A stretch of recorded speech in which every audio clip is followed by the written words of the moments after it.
A very good morning to all.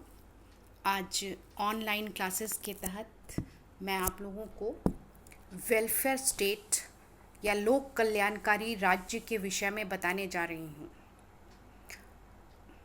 साधारणतः लोक कल्याणकारी राज्य का मतलब एक ऐसे राज्य से होता है जिसके अंतर्गत शासन की शक्ति का प्रयोग किसी एक वर्ग विशेष के कल्याण हेतु नहीं बल्कि संपूर्ण जनता के कल्याण के लिए किया जाता है।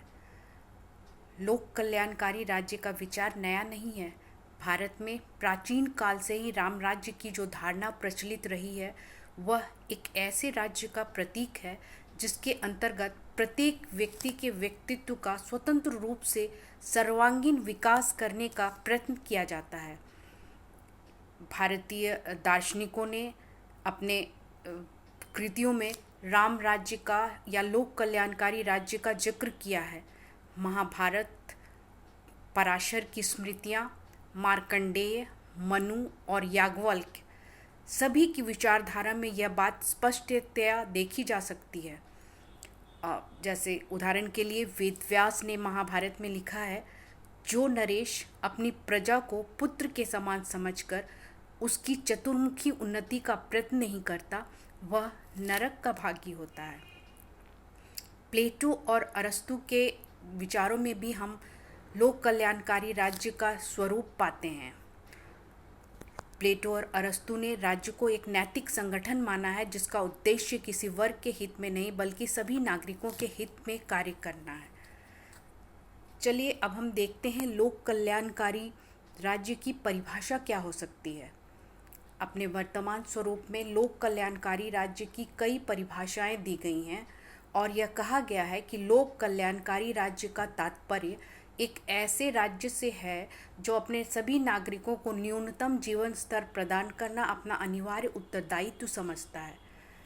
हमारे प्रथम प्रधानमंत्री जवाहरलाल नेहरू ने कहा था, सभी व्यक्तियों को व्यक्तित्व के विकास हेतु समान अवसर प्रदान करना, अमीरों और गरीबों के बीच अंतर मिटाना और सभी नागरिकों के जीवन स्तर को ऊपर उठाना लोक कल्याणकारी राज्य के अनिवार्य तत्व हैं। T.W. केंट ने लिखा है, लोक कल्याणकारी राज्य वह राज्य है जो अपने नागरिकों के लिए व्यापक समाज सेवाओं की व्यवस्था करता है। इन समाज सेवाओं के अनेक रूप होते हैं जैसे शिक्षा, स्वास्थ्य, रोजगार और वृद्धावस्था में पेंशन आदि की व्यवस्था करना। डॉक्टर अब्राहम लिखते हैं, लोक कल्याणकारी राज्य वह है जो अपनी आर्थिक व्यवस्था के संचालन आय के अधिकाधिक समान वितरण के उद्देश्य से करता है। जब इन सारी परिभाषाओं को हम यह देखते हैं तो हमें यह पाते हैं कि लोक कल्याणकारी राज्य में आर्थिक पक्ष पर अधिक बल दिया गया है, किंतु कल्याण की धारणा केवल भौतिक ही नहीं बल्कि मानवीय स्वतंत्रता और प्रगति से भी संबंधित है। लोक कल्याणकारी राज्य का अर्थ है राज्य के कार्यक्षेत्र का विस्तार। राज्य के कार्यक्षेत्र के विस्तार का अर्थ क्या होगा, यह कई रूपों में बताया जा सकता है। लोक कल्याणकारी राज्य का अर्थ राज्य के कार्यक्षेत्र का इस प्रकार विस्तार करना होता है कि व्यक्तिगत स्वतंत्रता पर कोई विशेष बंधन न लगे। राज्य के कार्यक्षेत्र के साथ ही व्यक्ति का भी अपना स्वतंत्र कार्यक्षेत्र हो। इस प्रकार लोक कल्याणकारी राज्य की धारणा राजनीतिक स्वतंत्रता और आर्थिक सुरक्षा के बीच सामंजस्य पैदा करती है। लोक कल्याणकारी राज्य के लक्षणों को जब हम देखते हैं, इसके एलिमेंट्स को जब हम देखते हैं तो हम यह पाते हैं कि लोक कल्याणकारी राज्य या वेलफेयर स्टेट के कुछ लक्षण बताए जा सकते हैं। जैसे सर्वप्रथम आर्थिक सुरक्षा की व्यवस्था करना। लोक कल्याणकारी राज्य प्रमुख रूप से आर्थिक सुरक्षा के विचार पर आधारित है।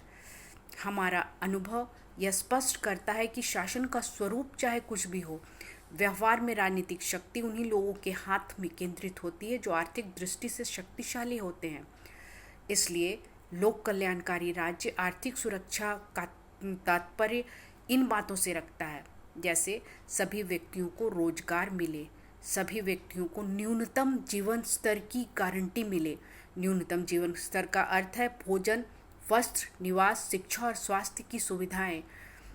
इसके अलावा अधिकतम समानता की स्थापना हो। लोक कल्याणकारी राज्य का दूसरा लक्षण है राजनीतिक सुरक्षा की व्यवस्था करना। यह राजनीतिक सुरक्षा की व्यवस्था किस प्रकार की जा सकती है? जैसे सर्वप्रथम लोकतंत्रीय शासन की व्यवस्था करना। दूसरी बात, नागरिक स्वतंत्रताओं की व्यवस्था करना। लोक कल्याणकारी राज्य का सामाजिक सुरक्षा की व्यवस्था करने का भी प्रयत्न करता है। सामाजिक सुरक्षा का तात्पर्य है सामाजिक समानता, और इस सामाजिक समानता के लिए यह आवश्यक है कि धर्म, जाति, वंश, रंग और संपत्ति के आधार पर उत्पन्न भेदों का अंत करके व्यक्ति को व्यक्ति के रूप में महत्व प्रदान किया जाए। इसके अलावा हम यह जान रहे हैं कि आज राज्य के कार्यक्षेत्र में निरंतर वृद्धि हो रही है, और इस निरंतर वृद्धि होने के कारण आर्थिक, सामाजिक और राजनीतिक सभी जगहों में राज्य का कार्यक्षेत्र विस्तृत होता जा रहा है। लोक कल्याणकारी राज्य से यह अपेक्षा की जाती है कि वह इन विस्तृत कार्यक्षेत्रों में अपनी दृष्टि रखे और अपनी सीमाओं का विस्तार करे। इसके अलावा अंतर्राष्ट्रीय सहयोग की भावना के विकास का कार्य भी लोक कल्याणकारी राज्य का लक्षण है। लोक कल्याणकारी राज्य एक राज्य के विशेष हितों से ही संबंध न रखकर संपूर्ण मानवता के हितों से संबंध रखता है, और इसका स्वरूप राष्ट्रीय न होकर अंतर्राष्ट्रीय होता है। वैज्ञानिक प्रगति और राजनीतिक चेतना के विकास ने विश्व के सभी देशों को एक दूसरे से इतना निकट ला दिया है कि त्रस्त मानवता के बीच एक अकेला राज्य अपना जीवन सुखपूर्वक व्यतीत नहीं कर सकता। इसलिए हम यह कह सकते हैं कि लोक कल्याणकारी राज्य वसुधैव कुटुंबकम की भावना को जागृत करता है और संपूर्ण विश्व ही मेरा कुटुंब है, ऐसी बात को मानकर चलता है।